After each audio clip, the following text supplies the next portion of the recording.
Hey everyone, good evening. Hope all of y'all are doing well. We're going to get started now.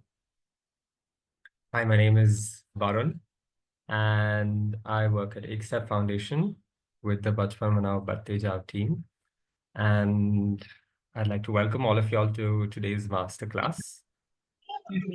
Today's masterclass, called One Story, Many Languages, will be hosted by Pratham Books.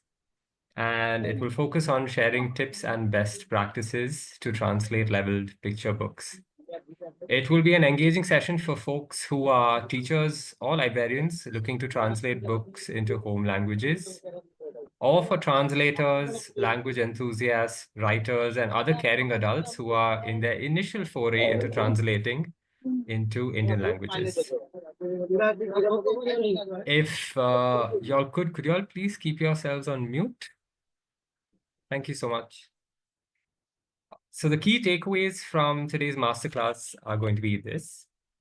You will basically get to understand the nuances of translating leveled picture books. You will also see a demo of translation tools on Pratham Books' open platform, StoryWeaver. And this will help you create your own published digital translation catalog. And you will also learn some hands-on translation activities.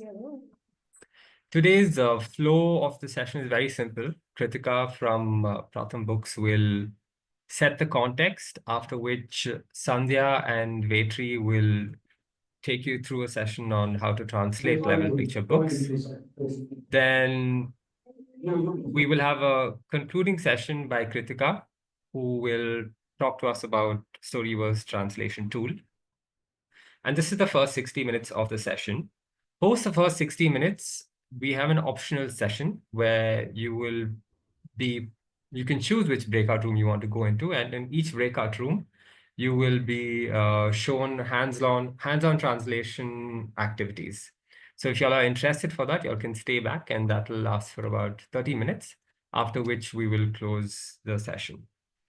So I'd like to invite Kritika now to take over. All yours, Kritika. Thank you, Arun. Hello, everyone. Welcome to today's masterclass. A lot of you were probably in our previous panel discussion, which happened in 2 weeks ago. So we're putting together a series of discussions and masterclasses such as this in relation to children and reading. So yes, thank you all for joining. I am Kritika from Pratham Books, and today's workshop is going to be on translating leveled picture books for children. Pratham Books is an Indian contextual and cultural stories publisher, and we believe in the power of multilingual, enabling every child to have a story in their own mother tongue. We believe that reading a story in a language that a child understands is paramount to them being able to understand the story as well as to create future reading experiences. And that is the foundation of our work. Today, we have with us the very lovely language editors from Pratham Books, who I would like to introduce to you, who are going to lead this workshop. We have with us Sandhya. Sandhya, please put your hand up and say hi. Sandhya left the world of journalism after 25 years for the far more exciting world of editing children's books. She is a senior editor with us at Pratham Books, based out of Pune. As an editor, she's involved in getting quality translations done in various Indian languages, building a language ecosystem in the country. She loves to obviously read, translate, and tell stories. Sandhya was awarded with the Marathi Ratna Award in 2021 for her contributions to the Marathi language literature. Welcome, Sandhya. We are delighted to have you today. Along with Sandhya leading today's workshop is Vetri. Vetri is a translator and writer based out of Chennai. Say hi, Vetri. They work as an editor for Tamil language with us at Pratham Books, is currently translating a science fiction novel from English to Tamil. Vetri loves the challenges of translation and also getting to hear different languages. Welcome, Vetri. Thank you for joining us. So Vetri and Sandhya will be leading you into editorial guidance around translating leveled picture books. Over to you.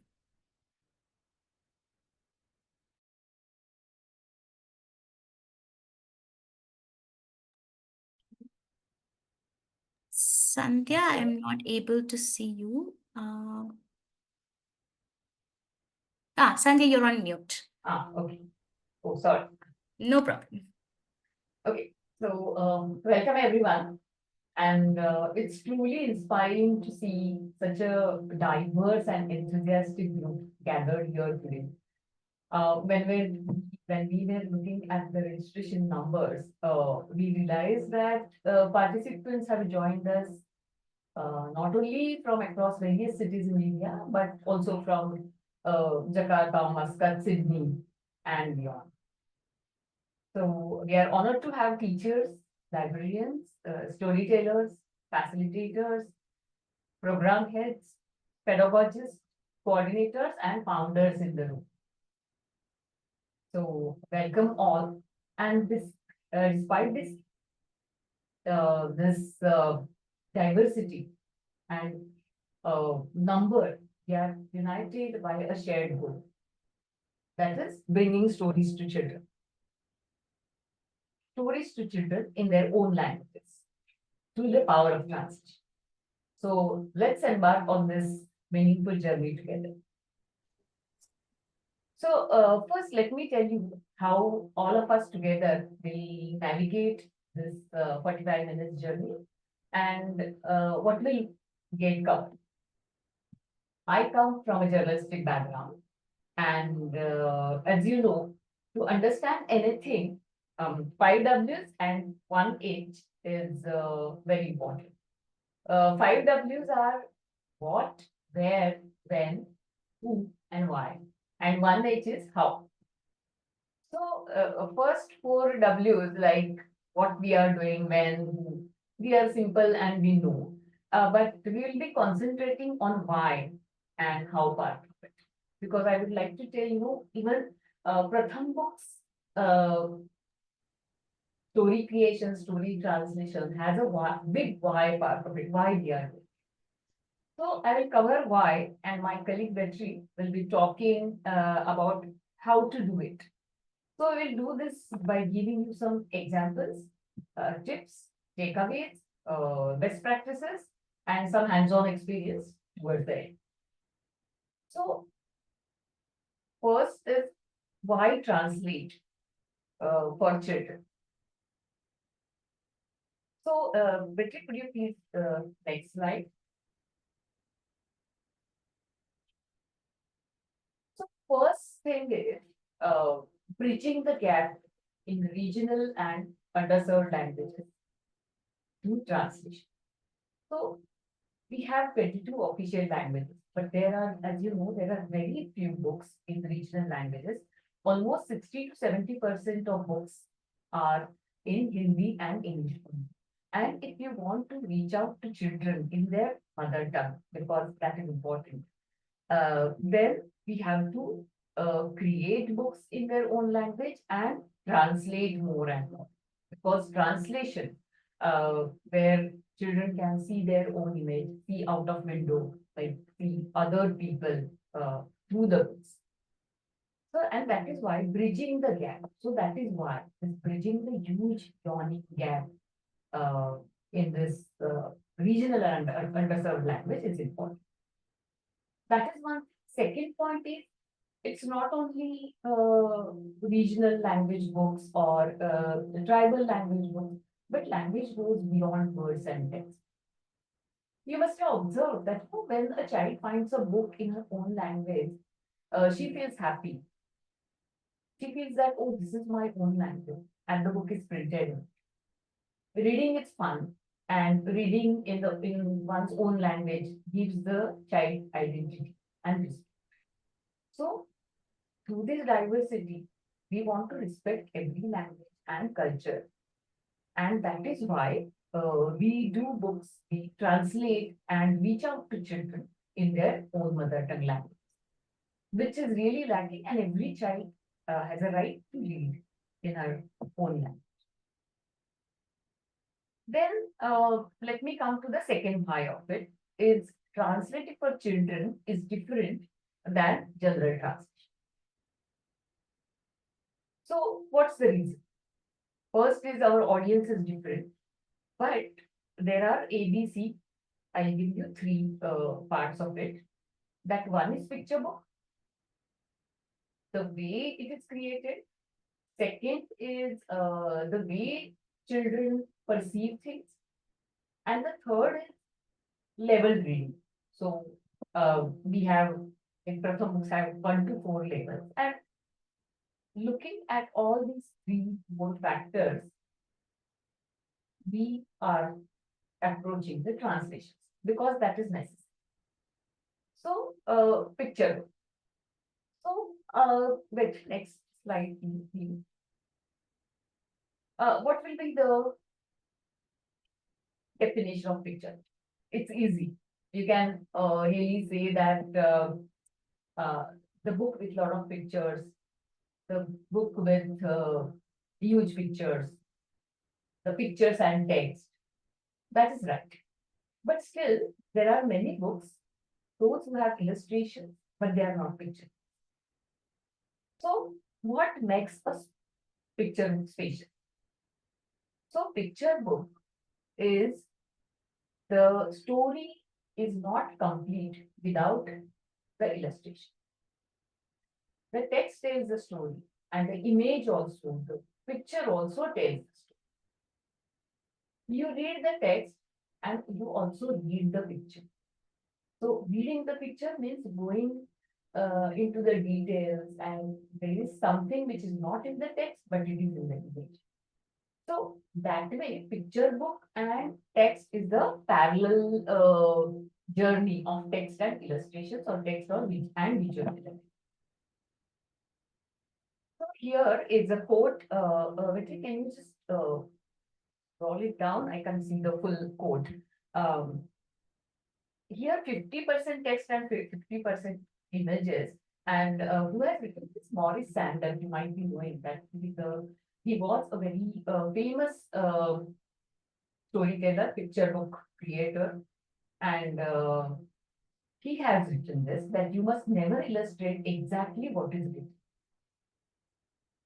You must find a space in the text so that pictures can do the work. Then you must let the words take over where words do it best.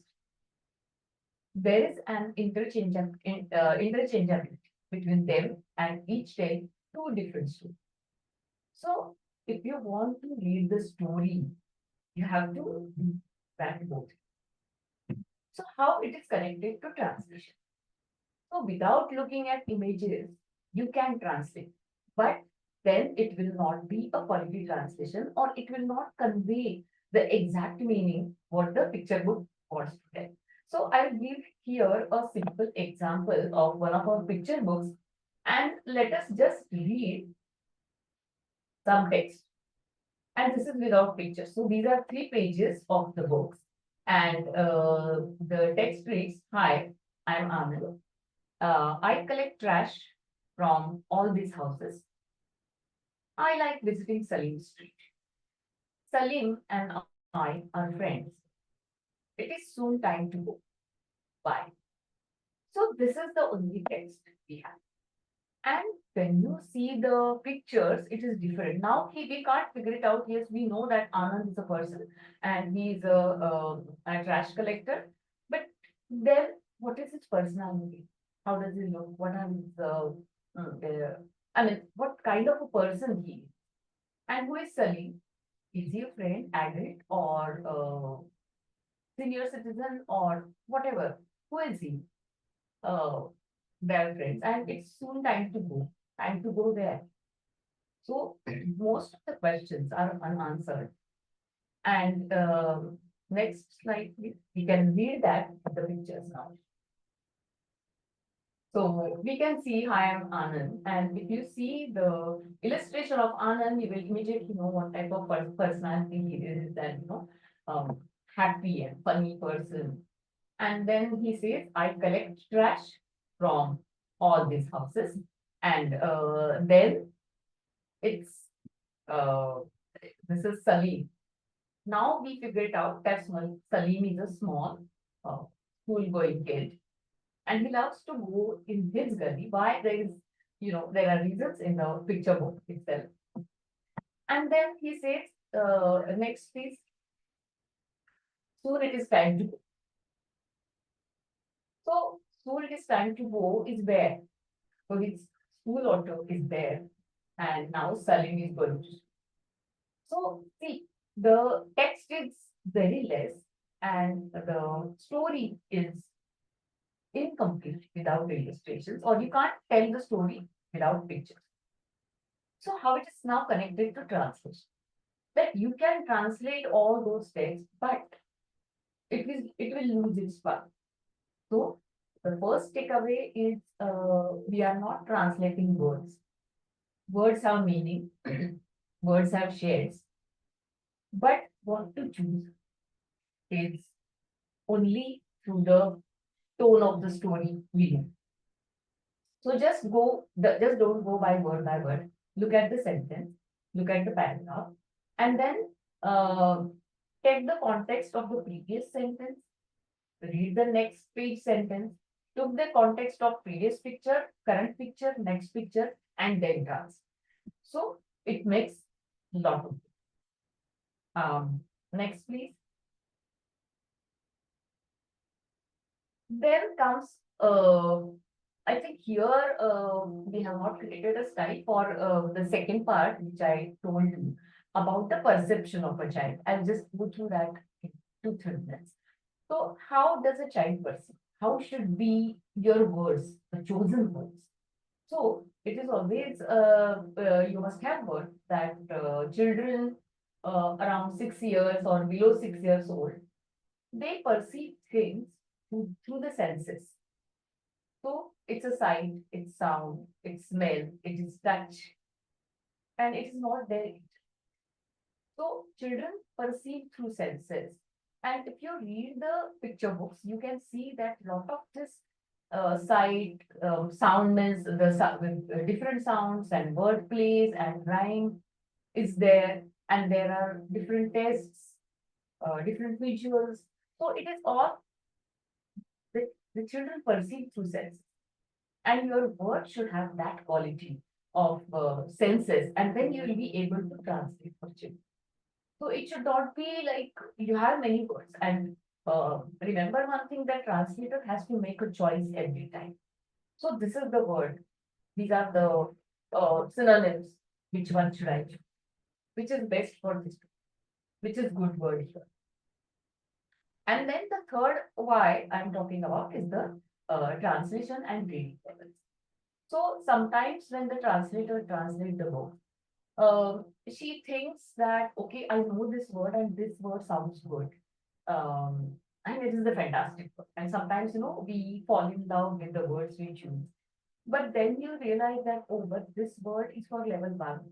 And maybe the child will not understand this word.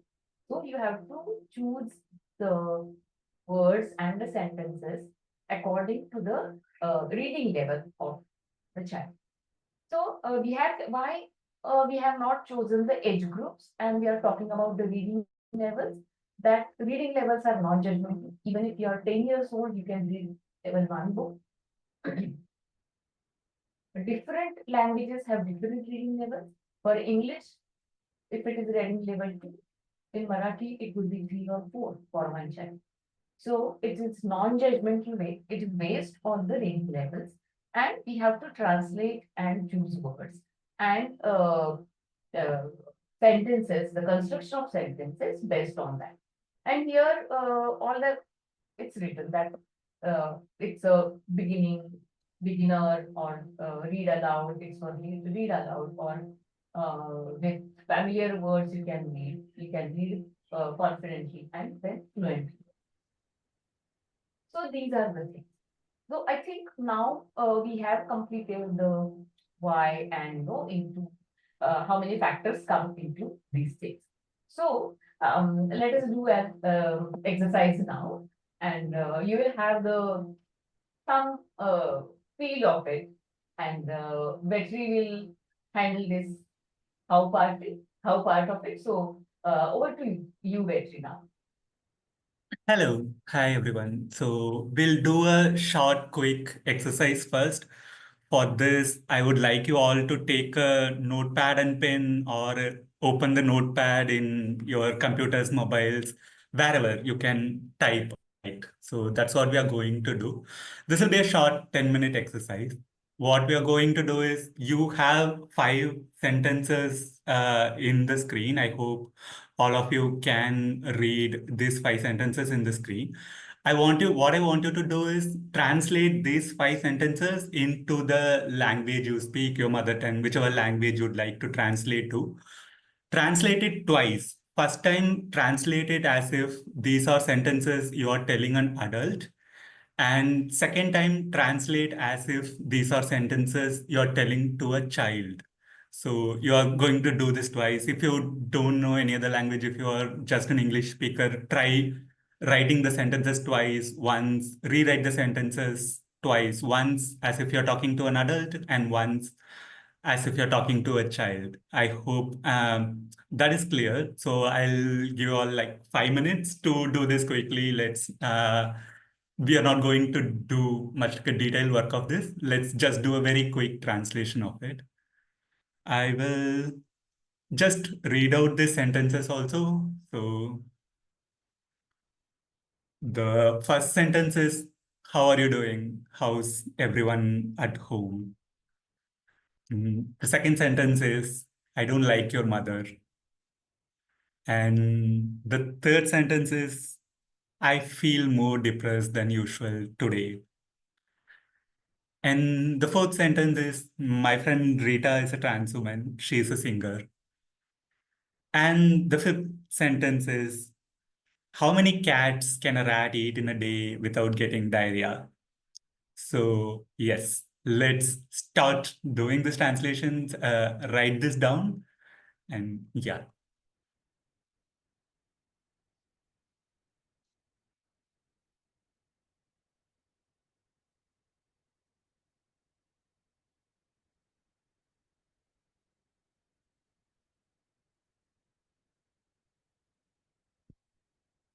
I hope what we have to do is clear to everyone. So yeah, if not, please feel free to ask in the chat.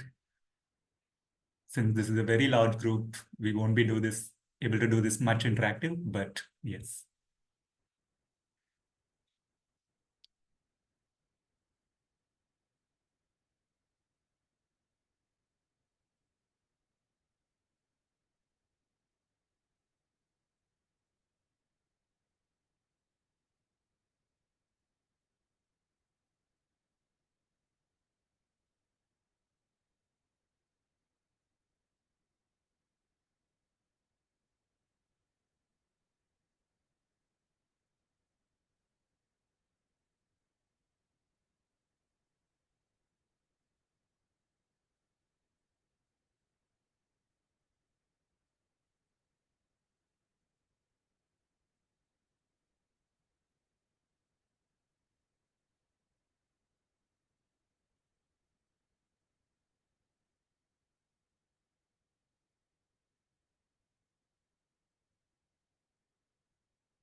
Yeah, somebody asked what's happening. So basically, again, I'm just reiterating that we are translating all these 5 sentences twice, translated once as if these sentences are an adult talking to another adult, translated again as if all these sentences are an adult talking to a child.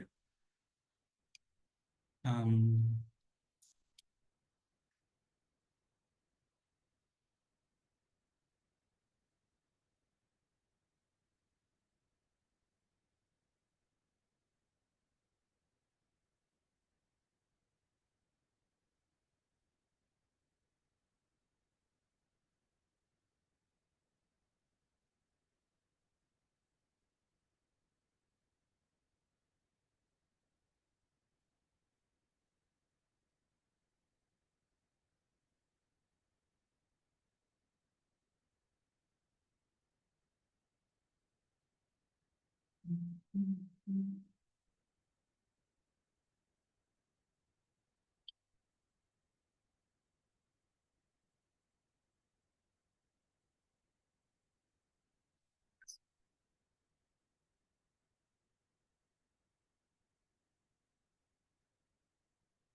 Yeah, I think that's about 5 minutes. So sorry, we are not giving you like the whole time to do this fully. I think this will take more time but this is also a short webinar. Why this exercise is basically what we are trying to make you see is that all of us has like, for example, nobody in chat asked like, how old is the child we are talking about? Nobody had the immediate thought of like, oh, translator talk this to a child, because all of us, when I say a child, you immediately have an image of a child. And this is what we say as child image in translation, translating for children, which can come from a lot of things. It's your experiences as a child that you still remember. You might have children at home, you might work with children in many different contexts, or in many different ways. You have your assumptions of what a child is. And translating for a child gets tricky at this point that one, we have an imagined audience whom we are talking to. And this audience has two qualities. They have two qualities. One is, as a child, we want to consider them as our equals. We want to talk to them not in a patronizing way. We want to talk to our children like they are intelligent beings.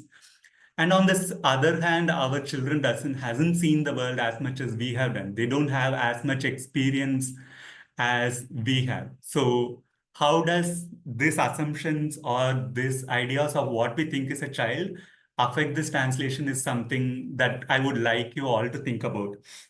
And also think about it in a more different ways. Like, what do you think about when it's a home? Or do you feel like you're censoring yourself when you're expressing a more negative emotion to a child?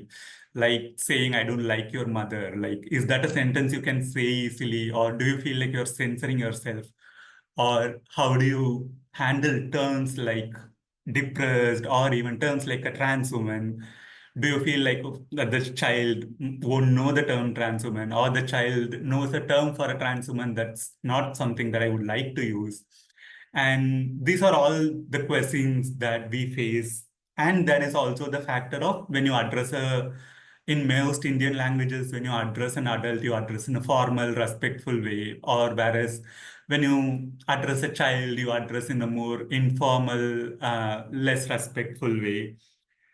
And yeah, so whether this child knows English, whether how are you is a sentence you can say in English to this child. Do you imagine a child who can speak English and also other language? Or so think of all these things. Think of where you have, while translating the sentences, you have pulled yourself back, or you have censored yourself or held yourself back. Think of those and share those experience on the chat.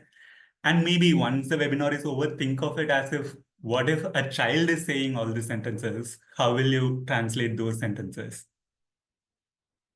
So with that considered, we'll go to our presentation. We'll divide it into two parts. Basically, from our experiences over the years, we have created a translation manual. The first part, which will be what are the aspects of a story that you have to retain when you're translating a children's book. So the first thing is context. And this is a question that we are often asked by translators when they are translating a story, like, this is a word, this is a name, say it's a Manipuri name, my Tamil speaking child won't know that, or this is a Malayalam name, and like a Bodo speaking child won't know that. And we always have these questions of, should I change the names? Should I change the town name? Should I change the name of the food that's involved, and all those things. Basically, what we call is the cultural context on which a story is set on. I would like you to remember two things. One, these are picture books, and as picture books, the cultural context of it is not merely in the text, but it's also on the images. So often an image is drawn in a certain way. The image is drawn with a Tamil kid or a Manipuri kid or a kid from a specific cultural background in mind.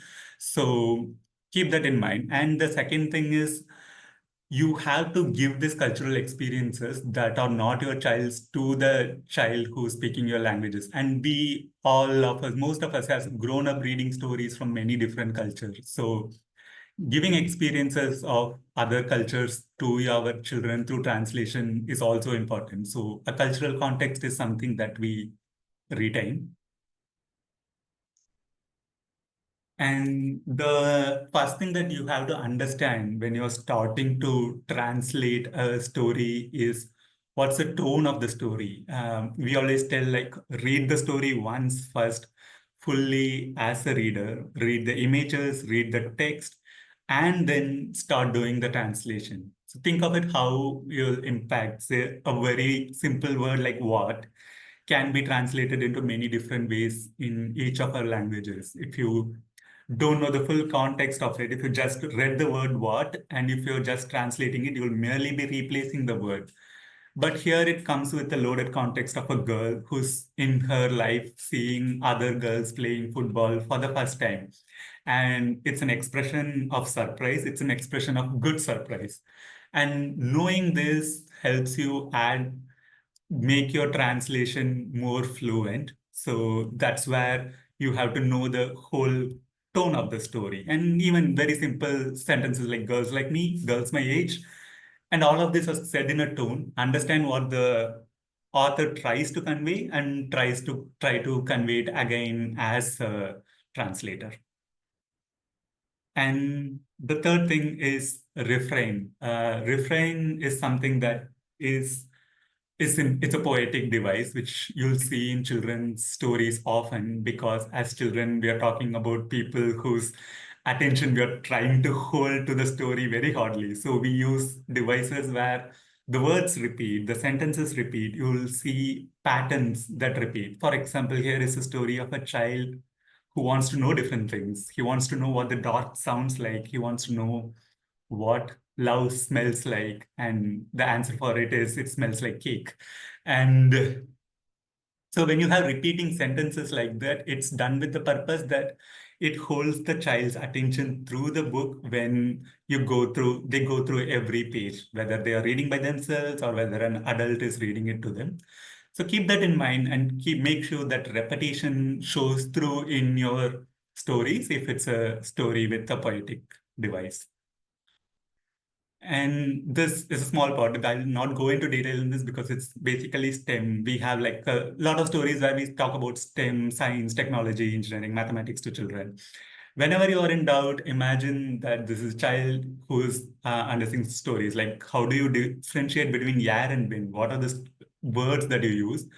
Always go back to the textbooks as much as possible. I think most of our government textbooks are available online. Imagine a child in a government school and go access the textbooks and use the term there. We always say that don't use the textbook language because we don't want the child to think of our storybooks as textbooks. But when you have a doubt with science terms, just go with the textbooks. So these are the things you basically retain, which are about the context and the tone and the terminologies. Now, what do we recreate? Because as translators, we are doing creative work. We are also adding value to the story. We are also adding our cultural experiences to the story. The first thing is sounds, and these are children's books. There are going to be a lot of animals. There are going to be a lot of birds, and hopefully, and they all make sounds. And the thing about, especially say animal sounds, or even say sounds like how does a car move? How does a frog make a sound? It's croak, croak in English. It need not be the same in your language. You don't have to write croak, croak transliterated in your language. All our languages have like a cultural bank of how every animal sounds, and it might not be an animal that's present in the regions where your language is spoken. We'll get to that. But if it's a familiar animal or a bird, and if it's a familiar sound, try to tap in to your cultural context of it. And second is the rhyme and musicality of the story that you have to recreate. Often when we say rhyme or musicality, we like to think of poetry, we like to think of repeating sentences, but even a very small sentences like "Good afternoon, Mr. Millipede" has a rhyme, it has a rhythm, and it has a musicality. And a story like this is from our story Hello Son, where a child just says hello to many different things that he sees on a morning walk. Uh, Everything has a rhythm. Try to recreate the rhythm in your language. For example, here I have used the word Madhya Vanakkam Maravattai in Tamil. And Madhya Vanakkam is not a thing we say in Tamil. In most of our Indian languages, we don't go say good afternoon or good night or good morning in our languages translated.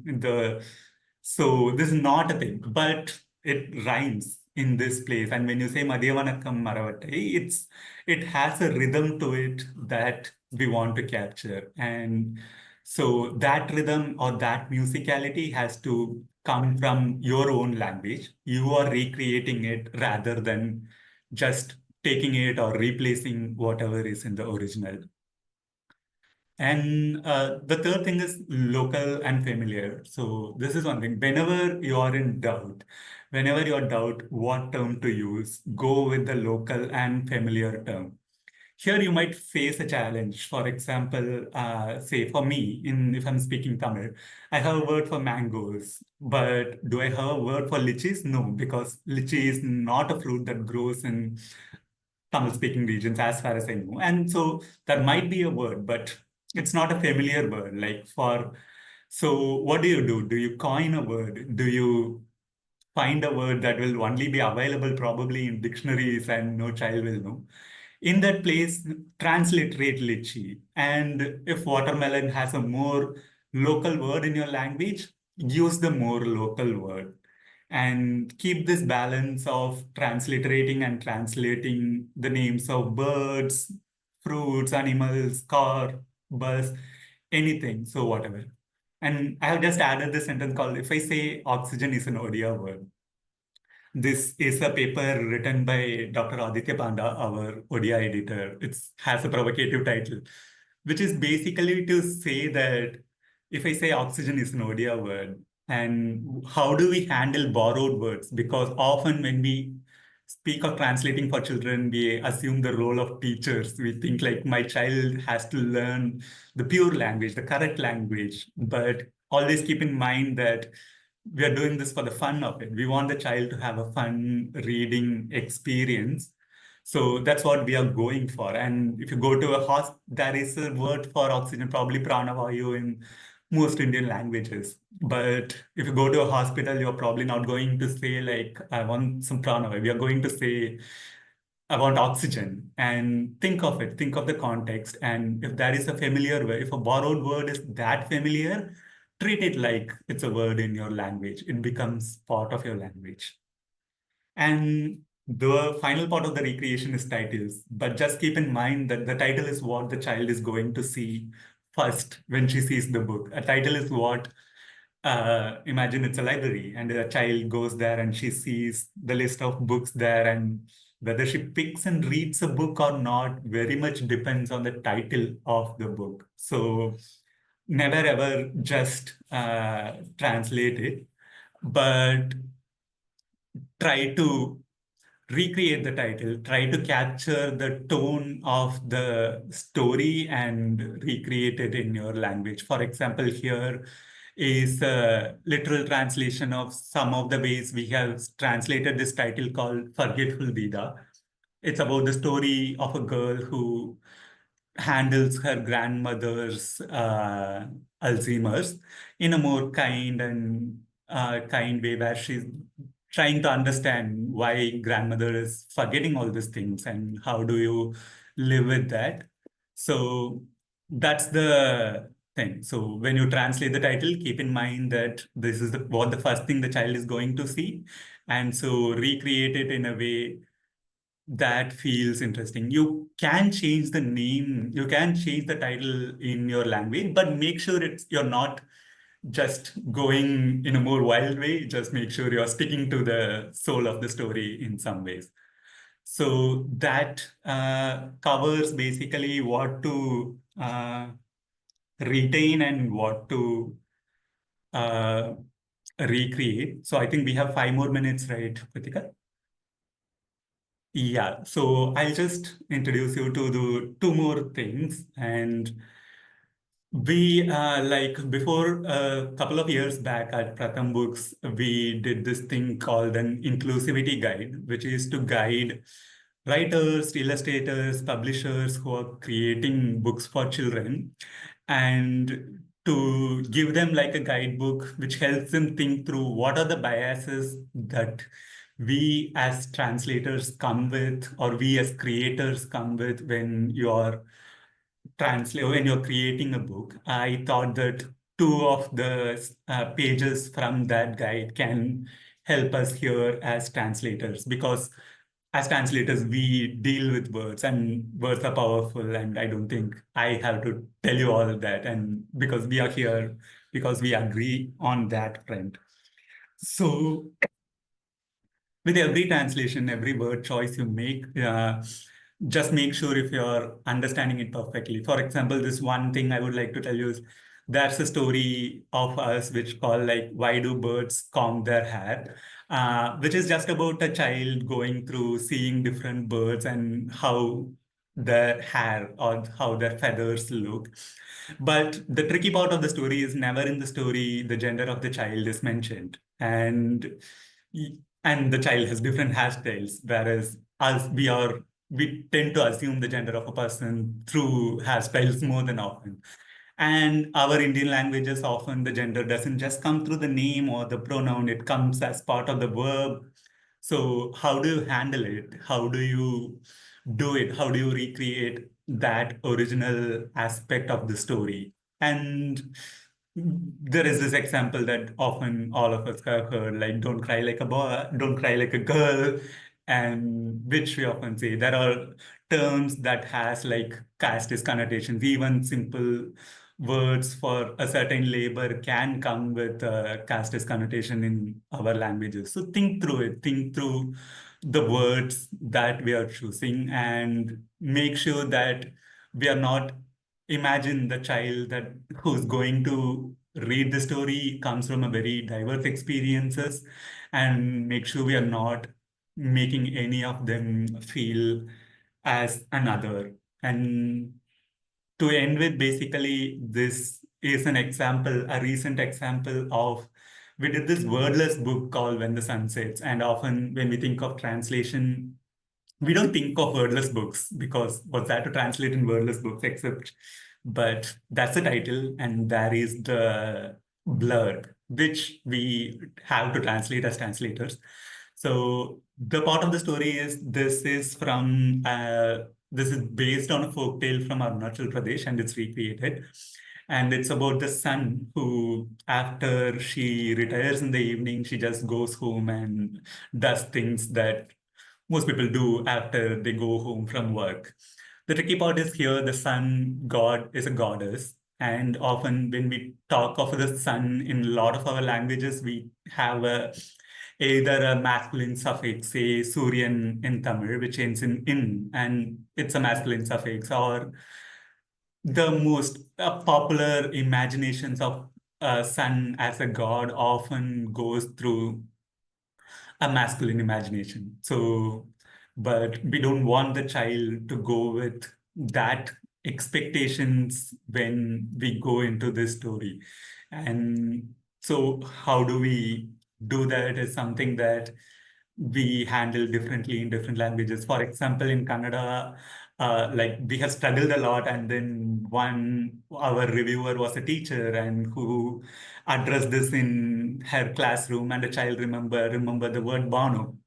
The word Banu refers to sun, and it's also a feminine name, and so we use that. Whereas in Tamil, we use the word Suryatai, which is again going into the calling the sun as a mother. And whereas in other languages, we don't want to use the mother reference repeatedly for the languages. So Yeah, I think this is about the translation, I think, about the practices. I'll now hand over to Kritika. Yeah. Yes. Thank you so much, Vetri. I think we had some questions. Vetri, I want to take one or two because we have 2-3 minutes. Is that okay? Yeah, Yeah. sure. So Vetri, I think one question was how do you, many languages don't have words for, say, trans folk. So how do you tackle that was a question that came up. Yeah, so the one thing, this is again, it also depends on the language, right? Like, for example, when I was doing this workshop somewhere else, many people spoke about the word parlingi, which has, I'm not sure if I'm pronouncing it right because my Hindi is not good, but it's a term that's coming up. It's everywhere in documentations, but is it a word that we should use? And the answer is just think of whether it's getting popular. Just think of two things. One, will a child, a rural, say, a child who doesn't have connect, who is far from your settings, know this word when she reads it? Or the second thing is if she mentions it to an adult who's next to her, will say one of five adults next to her know, between her parents and her teachers, one of them know it. If it's a word you think they'll know, yeah, then I think we can use those words. But yeah, don't use those words which has like a more disrespectful history and or a more local cultural history to that. Or in some cases, you can just transliterate too. Like most of the people in the previous workshop wanted to transliterate the word trans woman as trans woman in their languages. So that's also something. Got it. And I think just looking at the questions, one question is people were observing a tone change in the way they address an adult and a child. Is that okay? And is that in text, is that warranted? I guess is one question. Before that, someone in the messages have written Tritiya Panthi is that word, but no, we don't use that word. Tritiya Panthi. It's better to use either Paralingu or something. Okay. Okay. All right. Betty, you want to take that one question before I? Yeah, you're on mute. Sorry, which question we were talking Yeah, about? but the question was if I'm observing a tone change or the way. Yeah. So tone change, the one thing again, if we go back to the previous exercise, mostly again, the question is none of us thought about whether how old is the child. And the second is often it's a context. If even if it's an adult, you're talking to an adult, you won't talk the same way to your friend. You won't address your friend as up, or you won't address your friend in a formal way when you're talking to her. But whereas you'll do that to a teacher, and it's the same rule applies for it. So there will be a context. Even if a child is talking to an adult, she might use an informal tone if she's angry. So just think of the fact that what's the relationship between the two characters who are speaking, and two is what is the emotional context of it. But as a general rule, try to keep address the formal. For example, one example I'd like to tell here is often when translating in languages, I'll see that the father will always be addressed in a formal tone, whereas the mother will be addressed in an informal tone, which comes from a place that the mother is a more closer relative to most children. And so there's a level of informality in that relationship. But when you're translating a story, is that something that you want to continue, considering that comes from a sense of bias? So yeah, just keep that in mind. The context answers that more specifically. Okay. Okay. Thank you so much, Vetri, Sandhya. Yeah. I really enjoyed listening to you today as well. So thank you so much for a wonderful session. I have dropped your email ID. I hope it's okay. Everybody, you can write to us at multilingual at prathambooks.org in case you have questions that have not been addressed. Vetri, just check. I think Kritika, there are a lot of questions and we can you can send those questions to us and we will answer. Yes, for sure, for sure. We can do that as well. Thank you so much. Vetri, if you could stop sharing your screen. All right, now that we have dipped our feet, and for many of you, perhaps not initial foray, but if it is your initial experience also, now that we have some idea about how to think about translating picture books for children, I would like to introduce you to the translate tool that we have on StoryWeaver. It is a free to use tool, and we are able to translate all of the content on the StoryWeaver platform because of the CC BY 4.0 licensing that we have for them. So feel free to pick up a storybook and translate it into a language of your choice. So let me just show you. We had sent a link for signing up on StoryWeaver. In case you have not signed up, the first step is to sign up on the platform. You can just go to www.storyweaver.org. I have just dropped it on the chat box as well. So if you have not signed up, please do. Once you sign up, you will see something like what I'm about to show you. Okay, is my screen visible? Yeah. Okay, Yes. all right. So this is the StoryWeaver platform. You can read, as you can see, there are about 64,000 stories in 373 languages, which have been translated by communities across the world. So you can read all the books here. And while you're reading a book, if you would like to translate it into any language of your choice, you can do it right where you're reading it. So this is the book, and you can see a translate this story option. This gives you, it opens up the window to translate this particular story. Now, let's say you don't have a specific story that you have come across or a specific story you have already chosen. Then you can go to translate. There is an option to translate here. So once you click on the translate button, you need to feed in information on which language you're translating from and to which language. So I'm going to pick Malayalam because that is a language that I can read and write in. And you get a list of stories that you can pick from. Pick something of your choice, anything that you have read and liked, anything that you think will work with children around you, or find a random story to translate, right? Now you can translate this story. Again, you will have to just mention the language one more time and hit on translate. Once you click on translate, if there is an already translated version of the story, it will tell you that the story is already available in Malayalam language. Then you may choose another story to translate, or you might have a very specific purpose and that Malayalam translation that exists does not work for you. In that case also, you can translate again, right? So in this case, this story is not available in Malayalam, and this is how the translation tool looks like. Like Sandhya and Vetri have emphasized, picture book translations are different from translating only text material. So being able to see the picture and being able to see the text is important to get the translation done in a higher quality format, right?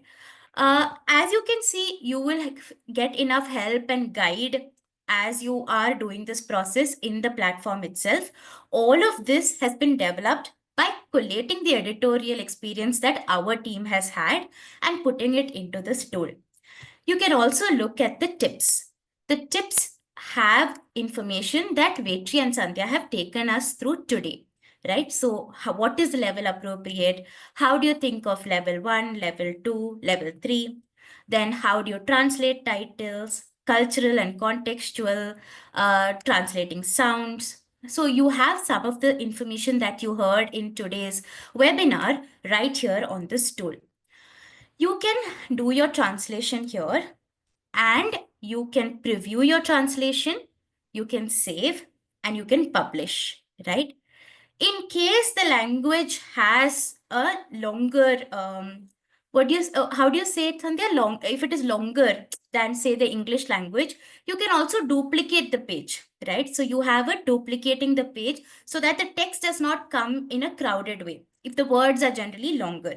So there is a duplicating page option as well.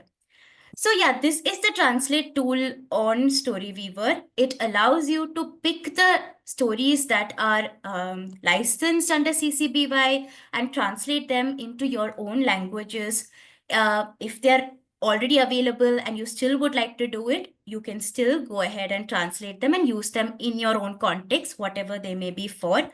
Please use the tips that are available here, as well as prompts or tips that may come up on the tool, and you can just type your translations here. So, yeah, so like whatever, so you can type your translations here. You can align your text, you can make things bold, italics, all of those are available right here. And you can preview your story before you publish it. Please save your work so that you can come back to it whenever you have the time for translations. So that is about the translate tool.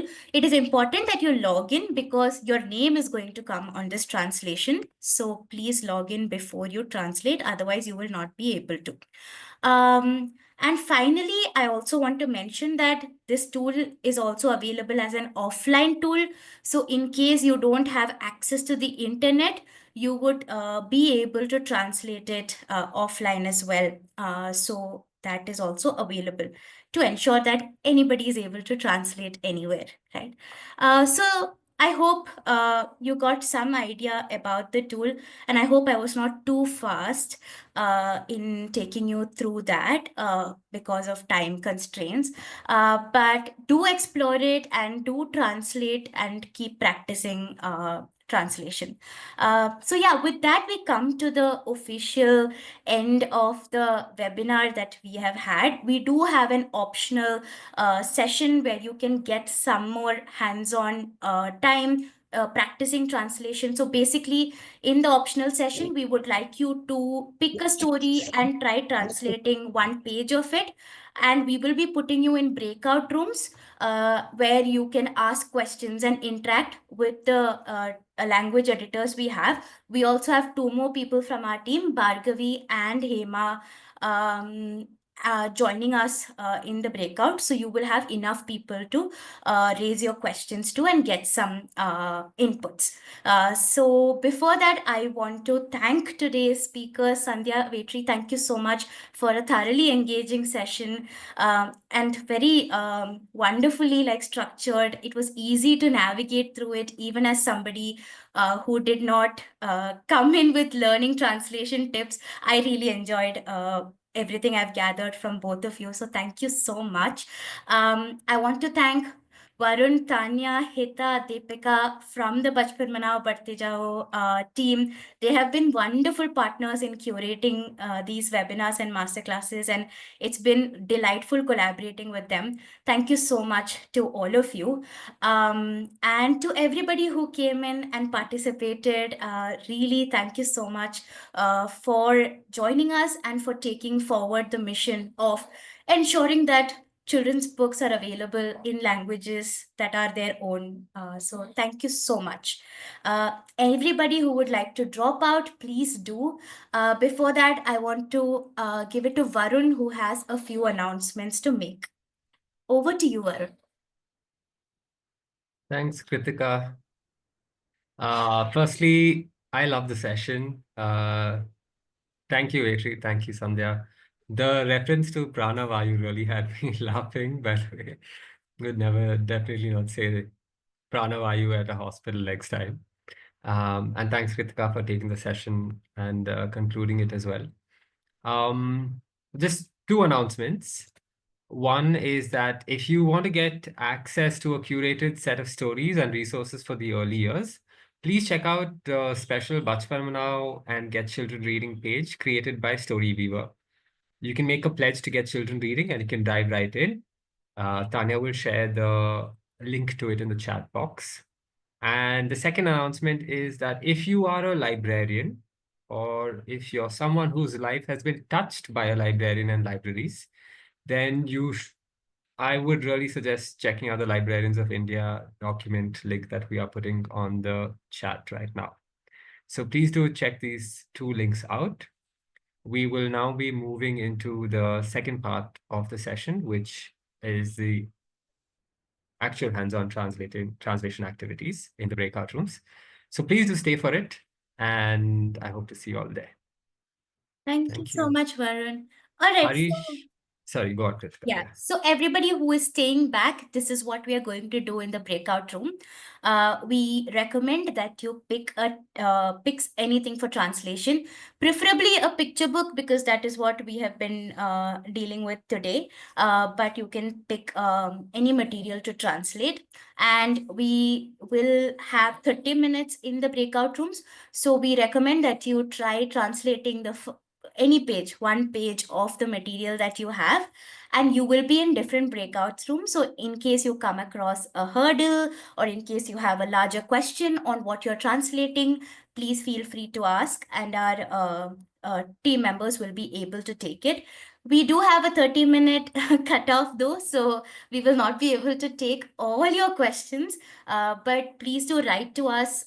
You can write to the ID from which you got the email, or you can write to the ID that I've given you on chat. So I'm just going to bump it up again. But that's what we are going to do. So the first 10 minutes, we recommend you spend on doing the one-page translation or a couple of sentences. Anything is fine. And then you can start your interactions. Is that all right? Vetri, Sandhya, that's good, right? Okay. All right. Harish, we can open the breakout rooms. So there are 4 breakout rooms that are available. So Hindi, Urdu languages, you have one breakout room. Marathi, Gujarati, Assamese, Bengali, Odia, you have one for yourself. Then you have Telugu, Kannada breakout room, and you have a Tamil, Malayalam, and other languages breakout room. So you can go into one of these as per the language that you have chosen for yourself. Thanks, Kritika. Also, at the end of the breakout rooms, we will come back to the main room, right? And then close? Yes, we'll just take a minute and close. Yeah. Awesome. Thanks, Kritika. Okay. Vetri, Sandhya, Hema, Bhargavi, I would recommend that you can move into your breakout rooms. You can see them on your screen, I hope. Sandhya, are you seeing the breakout room? No, I think. Ha.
Hi, so since I think good number of people are here, you can try out basically the translate option on StoryWeaver. You can pick any story, like if you go to the translate option in StoryWeaver, it will give you stories that are not previously translated to Tamil. So or the language that you select. So you can try that out and maybe try 1 or 2 pages, and yeah, you can either unmute yourself and ask any questions, doubts you have, or put it on the chat. Yeah, we can do that.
ஓம் சாந்தி வெற்றி.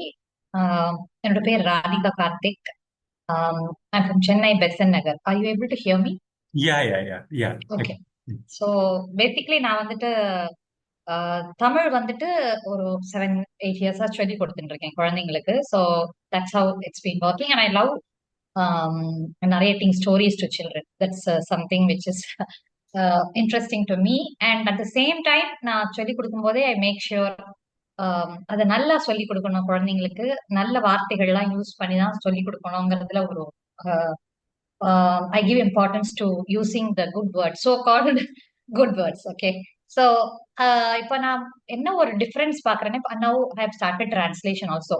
இப்போ நீங்க story வீவர்ல நான் ஒரு I've created my account maybe some 5-6 years back.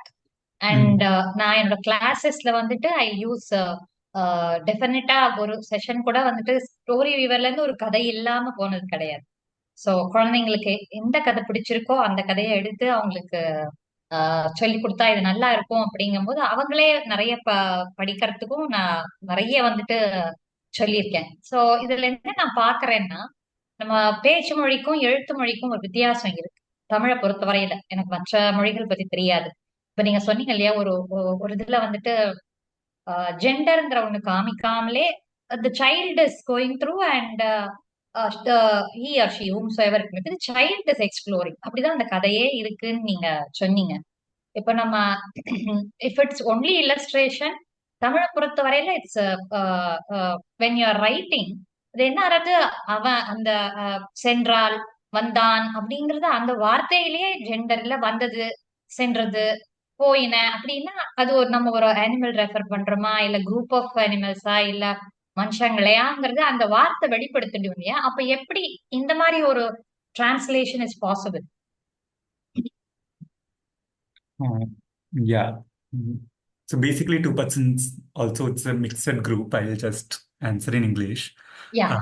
Like the one part of the question is whether to use a spoken language or a more written language. I think it's a problem, probably not in some languages, but in like languages like Tamil, which we call the diglossic languages, where the difference between spoken and written language is much different. Here we basically face two challenges. One thing, we usually say that use the language that the child will speak in, but the problem is the spoken language is often not very easy to read if it's written down. Like if you tell the word to the child, it's easier to understand, but if you write it down and you have to read it from the letters, it's not often easy. So we often try to keep a mix of it. We often try to keep a balance of it. One thing we try not to do is we try not to use a more textbook-like language. It's a more strict or what you would say like a more older style language. So we try to keep the written language as close to the spoken language as much as possible. That is the one part of it. And the second part of it is, yes, like when verbs have like the gender part in the verb, you often cannot avoid it. There is not much option to go around it in our languages, especially Tamil Madri languages. You can't skip it. So that's just something we can try as much as possible. So some places you can say, like, instead of saying like she is our விளையாடி கொண்டிருந்தா, you can like that type of sentences you can't change. But whereas as much as possible, you can replace it with the name of the character. It's a way that you can avoid instead of using a pronoun. But yeah, otherwise you can't skip that in our languages. The thing is, we are making that choice. We often tell like, okay, maybe talk to the writer and try to understand more thing. There is one other way is you can go a formal way. You can say அவங்க விளையாடி கொண்டிருந்தாங்க. So you can address the child with respect. And that way you can skip. Because for our languages, the formal is not gendered. Like when you say விளையாடி கொண்டிருந்தார், செய்து கொண்டிருந்தார், we are not, that doesn't have a gender. So that's one way you can avoid or skip through that. Yeah. And one more question. See, actually, Neeta ஏன் தலைகீழாக இருக்கின்றாள்? Why is Neeta upside down அப்படிங்கிற story I have translated many years back. It's there in the site. Maybe there are mistakes. That was my first attempt, I should say. But then the story was catchy, appealing to me. Um, what I would like to ask here is, being a facilitator in Tamil for these many years, I've seen there's a huge gap because as it is, we have a difference between the spoken and the Tamil written language. The children are not able to adapt with the textual Tamil. There's a huge gap, and they find it very difficult and boring to as they pass on to the higher grades. They have so many things to read in Tamil. If they've opted for Tamil as a language to be written in their exams and all those stuff, that's a huge gap, and they are not able to meet this at all. So I try to use games. I try to introduce the textual language also while I speak, so that they understand. That's the reason why I asked. Because the first exercise which you gave us, you talk to a child and you talk to an adult. So, like, there is a difference when we speak and the way it's being written, right? That's the main reason why I was interested in asking this question. The one basic limitation here is like we are translating storybooks, and often we try to keep this away from the textbook purpose of it or the teaching purpose of it as much as possible. So one is, as storybooks, these are not like, one thing we have to keep in mind is this at best can be supplementary tools in teaching language, and that very much relies on the teacher or the educator who's doing that. So as translators, we always tell our translators to focus on making that story fun and readable, because the basic goal is for the child to get a reading practice. And for that, she has to find that book interesting, and she has to find that book like is something that gives her some fun to read. And that should not become like a language learning practice. So while I understand that it's a gap that you say, that's a gap that teachers can feel, I think that should be covered more by the teaching tools rather than the storybook as an object. Yeah, because here building that reading practice is more important. Yeah.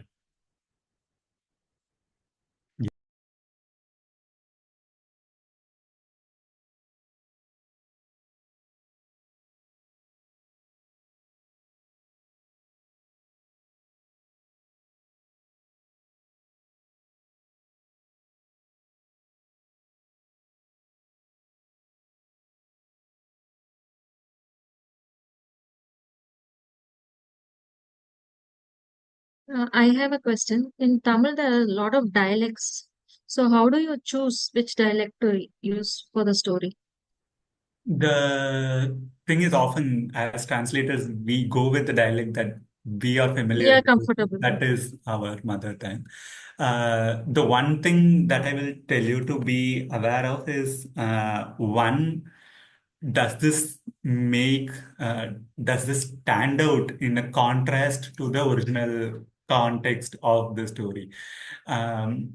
Because, say, like, I'll give you an example. There are relationship terms that uh, more than often we try to use the relationship term that's in the original story. For example, if it's say dada, dada there, or if it's like say mama, mama is in something, we like, the thing is we try to keep it, but the problem will be like, say, a term like mama will mean something else, mean an uncle for us, whereas it'll mean like a mother to a Hindi audience. So as much as possible, we try to keep it.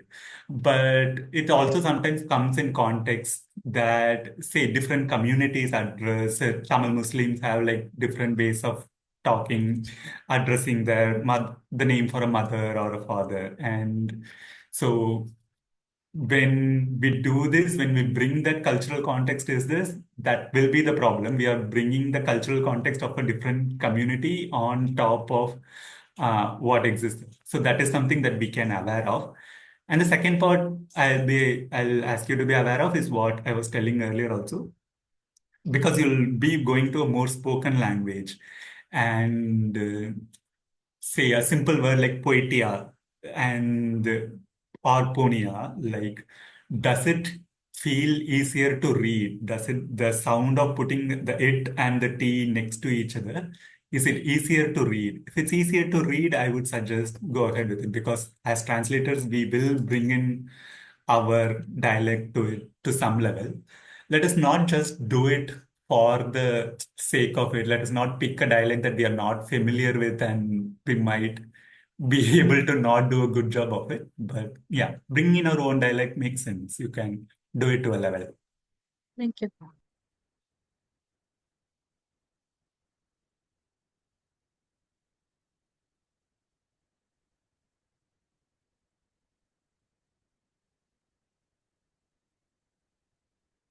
Uh, Amanda, to your question of whether that when there are newly coined words, whether which are not common parlance, should we use that or not?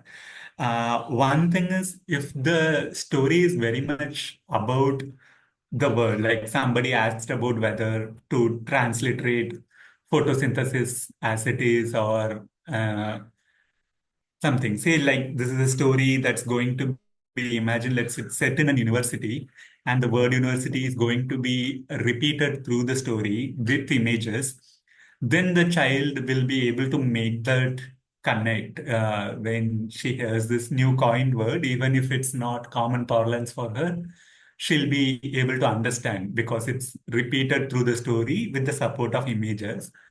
But if it's a passing mention, if it's a story about totally something else and the word university just appears once and it's not even in the image, I would suggest use a word that's more in common parlance, because you don't have the chance for the story to be self-explanatory.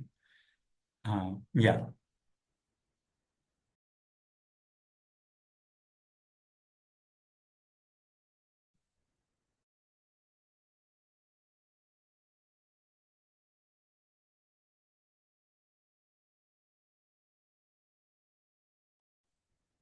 Hi, Vetri. I'm Shrestha. எனக்கு என்ன டவுட்னா while translating from English to Tamil, can I include some Tamil proverbs? இல்ல இல்ல அப்படியே இங்கிலீஷ்ல இருக்கிறதே அப்படியே எழுதணுமா? இல்ல தமிழ்ல பாரதியார் வந்து இதை சொன்னாரு, ஔவையார் வந்து இத பத்தி இப்படி சொல்லியிருக்காங்க அப்படின்னு நான் சொல்லலாமா? Because you are mentioning about the stem, right? But childrensக்கு வந்து நம்ம introduce பண்றோம். Like you are showing that kite is flying this through the wind, it's flying in the direction of fly பண்ணுது. So science we are bringing in while we are translating into our own language Tamil அப்படிங்கும்போது I want to bring in some tradition culture as well. Children want to know Bharathiyar வந்து இத பத்தி என்ன சொல்லியிருக்காரு, ஔவையார் வந்து இத பத்தி என்ன சொல்லிருக்காங்க அப்படின்னு என்னோட ஸ்டைல வந்து அங்க வந்து கொண்டு வர முடியுமா? Can I include my own things? That's what I want to ask you. So two instances where you can do. So basically, first part is don't let's not add our own explanations, especially when you're doing a translation. So, because we are often tempted to do that, what it makes is it makes the story longer and harder to read, and also sometimes it can make the story boring. So, in translation, let us not, as much as possible, add too much from an impulse of explaining this to the child. But the second part is there can be idioms or phrases, there can be proverbs that are present in the original story. So if there can be jokes, often jokes you will not be able to uh, translate as it is. For example, once there was the joke of the why did the chicken cross the road in a story, and it's not very much necessary to the story that the chicken crossing the road. It is very much mentioned as a joke.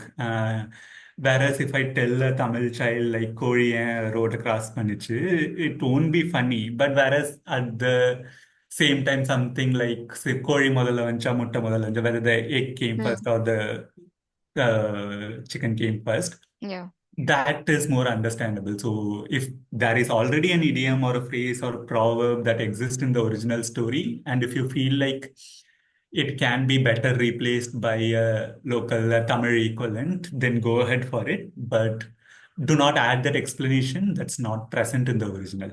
Yeah. Okay, thank you. Yeah.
Hey, Vechi, we have 5 minutes. Yeah, sure.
Yeah, so I think we'll wrap up with this. So I hope you all had time to start doing a translation. I would suggest please do finish your translation whenever you get time and publish it on StoryWeaver. We do keep checking the stories that are published in StoryWeaver, and yeah, we hope you'll help us bring more stories to more children in your mother tongue. Thanks again. Thank you for participating today. And yeah, please do keep in touch with us.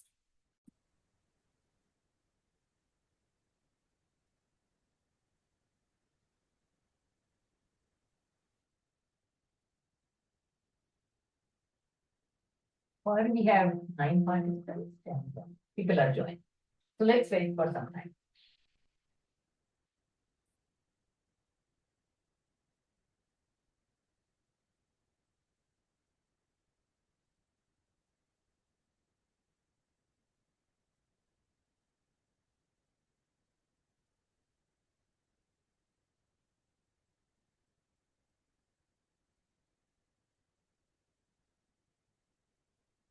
So maybe if you have any device or anything, you can, as Kritika shared, you can choose any story on StoryWeaver to translate, and then in the translate button. And for the first 10 minutes, you can either translate one page or whatever, and then we would discuss about it. Or just do it and if you have any.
I think we will work 5 more minutes, and then if you have any questions, or you can ask, or if you want more time for translation, let's.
Hello.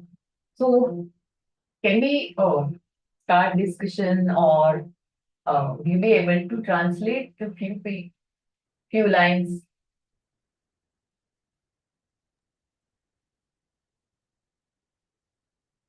Yes, Sandhya. Hi, Vishali. Hi. Hi. Okay. Uh-huh. So I have translated a story called The Clay's Adventure, and I'm The Clay's Adventure, Okay. Uh-huh. and I'm translating from English to Marathi. Okay. So my observations are so interestingly, I first read the entire story. It is for the level 2, Right. if I am correct. Hmm. So I read the complete Yeah, yeah. story Is first. it Pratham Books Story or any other publisher or community story? Sorry, I didn't get the question. Okay. On the cover of the book, what does it say? Community translation or community story or PV Pratham Books? Okay, hold on. It is on StoryWeaver. Original Yeah, story that's is true. by Room to Read. Okay, it's from Room to Read. Yeah, it's okay. So yeah, maybe Okay. not be. I might not have read that. So yeah, okay. Okay, go I did ahead. not realize that. Sorry. No. It's okay. It's okay. Okay. It's okay. Yeah. So, So I first so read good the that story. first you read the story because Yes. for all of you before translating the story you have to read as a reader, not as, because sometimes what we do, we pick up the book and just start translating in our mind. So what is the parallel, what is the synonym, or that, like that. But it's always it is advised to read a story as a reader, not as a translator, so that you can Right. understand. Yeah. Go ahead. Yes. Yes. And I hadn't given a title. I just realized before we had to start that I hadn't given a title. So the story is about, so the main theme is actually about pottery. That is what we realize as we reach Yeah. the end of the story. Correctly. Yeah. And Right. it starts with the clay, the clay going on an adventure, and then Right. they meet Miss Wind, Taking, I and know they that get story, taking transformed. different shapes and yeah. Yes. Right. So it's interesting, in Marathi, we can either say Maतीचं साहस or we can say मातीच्या गोळ्यांचं साहस, because that is where the story starts. It Correct. says that Yeah. lumps of the word is clay. The lumps of clay are going out on an adventure, right? So that is where I think would have given. मातीच्या गोळ्यांचं साहस would be, a Would you better prefer? choice. Are you suggesting मातीच्या गोळ्यांचं So साहस? it's rather than मातीचं साहस or Yes. something. Yes. Just Yes. instead of clay. Yes. Because in English, clay has both the connotations, like dry clay and the wet clay, the gola we prepare. Right. मातीचा गोळा. Right. And somehow I think it will be more attractive for children also. Simply saying मातीचं साहस is lesser engaging, lesser attractive. मातीचा गोळा, मातीच्या गोळ्याचे साहस. Yes. Then I did because a few. This is the thing, because we have different connotations for different. So clay has many different, and here mati also. But here, when we prepare pots or for the pottery, it's a clay. Yes. So we don't have mati and clay. Yes. Yes. Or maybe you can add chikhlacha गोळ्याचे साहस, because Yes. clay. Yes. Instead of saying मातीच्या गोळ्याचे. Yes. It's actually a chikhal that Kumbhar made. So, True. So what I observed, just a couple of things that I observed, and I wanted your confirmation on that.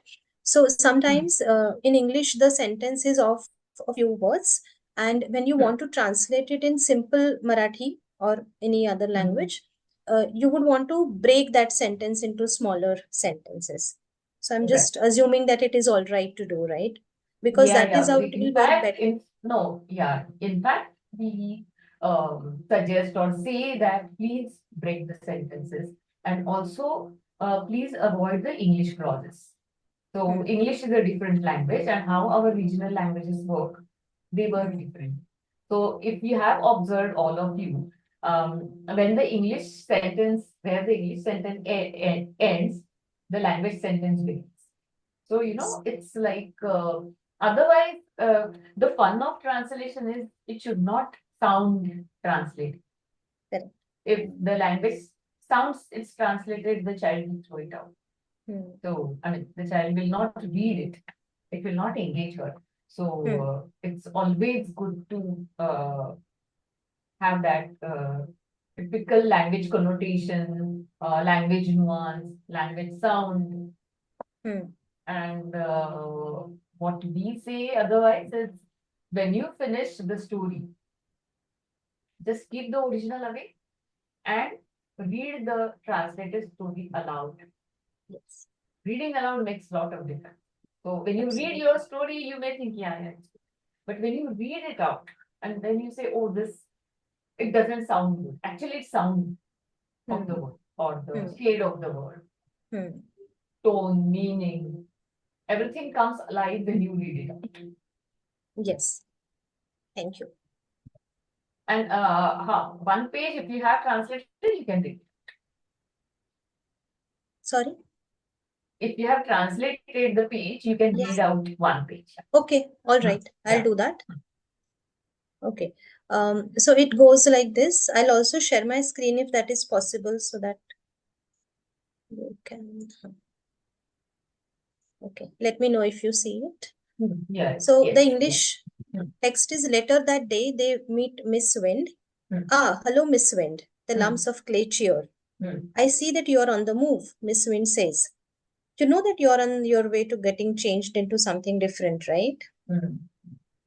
So what I tried to do here, so of course, translating Miss Wind into Marathi would have been very unnatural. Correct. Yeah. Right?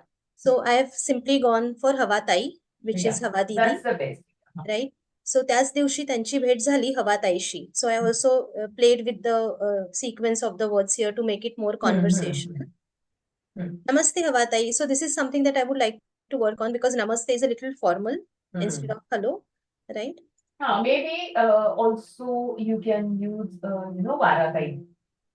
Like Tara, Tara, Sara, Lara, Vara. Vara. Yes. Yes. आणि नमस्ते पेक्षा वाराताई कशी आहेस?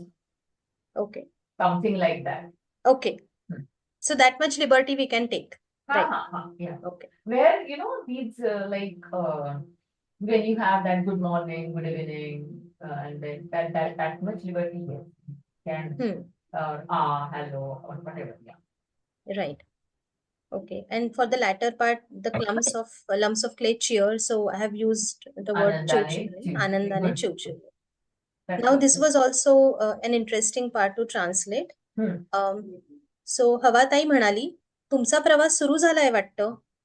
या प्रवासात तुमचं रूप बदलणार आहे तुम्हाला माहिती आहे ना? So again to make it conversational. Yeah. So here like प्रवास, रूप बदलणार, I thought it could be a little, I am not sure about the level, but I thought it's a good point of introduction of those words. आणि याच्यात मी म्हटलं तसं मागला पुढला संदर्भ घ्यायला पाहिजे. हे पहिलं पान आहे का त्याचं? हो. Later that day. So I'll tell you, this is where the story starts. Just a minute, one more. Yeah. The little lumps of clay, right? Okay, yeah. So, because even the word journey, whether it is a real journey or other ways or this thing, you need reference. That's why I just asked. Right. Okay. We have 4 minutes left. Letting. Any other have got? So Pinakshi, Tapaswini, Rashmi. Hello. You were asking some questions. Yes. Yes, Rashmi here, ma'am. Due to some network issues, I cannot switch on the video. Is it okay? I will just share my experience. Please. Okay. Can I continue in Marathi or I should talk in English only? In whichever language you are comfortable, Marathi पण बोलू शकतात. Okay, thank you, ma'am. Actually, अनुभव असा असतो की इंग्रजीमधलं जी वाक्य असतात, जसं तुम्ही मगाशी म्हणालात की तुम्हाला स्टोरी ही पुन्हा पुन्हा वाचावी लागते मूळ स्टोरी बाजूला ठेवून. तो एक्झॅक्टली हाच अनुभव येतो आणि every time we revisit the story ना, तुम्हाला वेगवेगळे नवीन शब्द सुचत जातात. असा माझा अनुभव राहिलाय आतापर्यंत. आणि जसं आपण पुन्हा पुन्हा ती वाचायला लागतो, ते त्या स्टोरीची एक त्या शब्दांची एक बँक आपल्याकडे तयार होते. ओके, एखादा पर्टिक्युलर शब्द आहे तर मला पहिल्यांदा वाचतो तेव्हा हा शब्द त्याला सुचला रिप्लेस म्हणून, मग दुसऱ्यांदा त्याच्यासाठी अजून एखादा वेगळा शब्द सुचला तर हे असं वारंवार होतं. म्हणजे एक 2-3 वेळा जेव्हा तुम्ही स्टोरी वाचता आणि तुमच्याकडे ऍटलिस्ट 2-3 शब्द रिप्लेसमेंटला म्हणजे ते भाषांतराचे शब्द येतात, जमा होतात तुमच्याकडे, तेव्हा मग एक फायनल व्हर्जन आपला आय थिंक स्टोरीचं तयार होतं की ओके, मग ह्याच्यामधला कुठला अप्रोप्रिएट आहे बरोबर. आपल्या टार्गेट एज ग्रुपसाठी. आणि आय थिंक कॉन्टेक्स्ट पण, संदर्भ कुठला येस आहे, येस हो आणि स्टोरीचा प्रकार काही, म्हणजे विनोदी आहे, प्रकार गंभीर आहे, किंवा डायलॉग मध्ये संवाद असतील तर तुम्ही कुठला वापरू शकता. हो हे हो पण महत्वाचं असतं का फॉर्मल लँग्वेज आहे फॉर्ममध्ये, तेही बघा. आणि मग तुम्ही म्हणजे खरं तर अनुवादकाचं काम असतं हे शब्दांची निवड करणं, पर्याय ते फार हो म्हणजे तुम्हाला बरेच 10 शब्द आहेत, पण हा नेमका पर्याय ह्याच्यात कुठला, आणि तो हो बदलू हो शकतो स्टोरी. येस येस अगदी अगदी हाच माझा अनुभव राहिला हो. आहे आतापर्यंत. Yeah. ओके, सो मी जास्त वेळ नाही घेत, बाकीच्यांना बोल देते. Thank you very much. Oh, thank you. So I think we will have to leave the room. आणखी कोणाला बोलायचंय काही?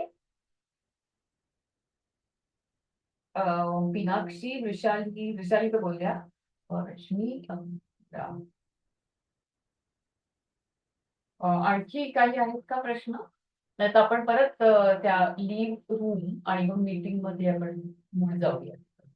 Sure. Yes. Okay, we'll leave this room and then